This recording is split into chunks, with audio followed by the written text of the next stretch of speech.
All right. Ball and Chain is a really fantastic new route put up by Cass Sundal, and it's up at the pond. It is several feet to the right of the soft parade. If you've been on the soft parade, you know that it mainly consists of small crimps and edges. It's super technical, and each of the crux sequences are very specific.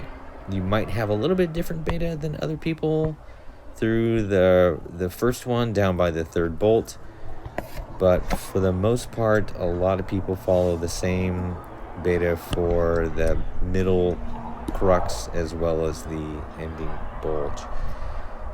However, on Ball and Chain, you get completely different rock. You get the more classic pond pockets.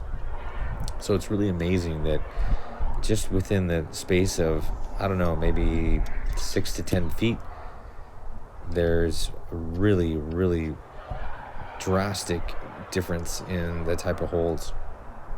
Ball is actually its own independent route, and as you can see, it goes up slightly left of that blunt arete there. It's 10D again, and it's pretty fun all in itself, all alone, as a just little 10D outing.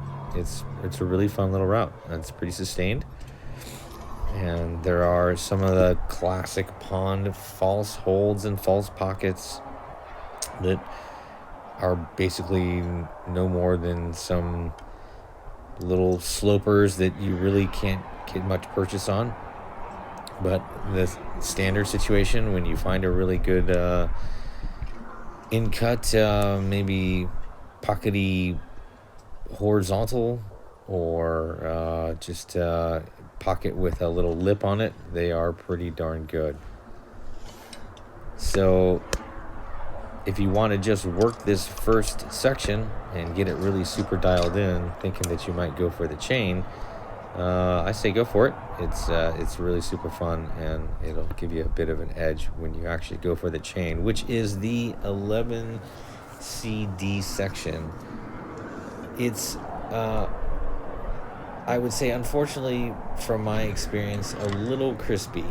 There are some edges that are friable, and 2 holds broke.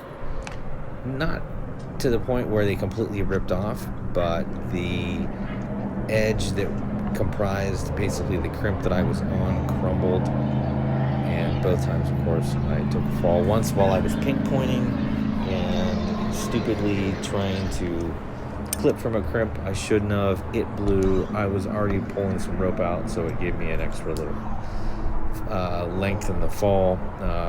The second time that I fell was on a pink point go that I thought was going to be my send. I had worked out all the kinks and went for it, and I was just grabbing a hold in the wrong spot, and it crumbled and popped as well. Give me another interesting ride. But basically, you go up this guy, and again, you do the standard pond pocketing. There's really not much more you can say other than that. Get on any of the various walls around the pond, and you know exactly what I'm talking about. There are just sequences of pockets, and you just figure out the ones that you can use that are good, and the ones that are bad, you figure out how to avoid them and get through those sequences. And what you do is you come up to the ledge that comprises the top of the ball, and there are, of course, mussies there, and you can lower off.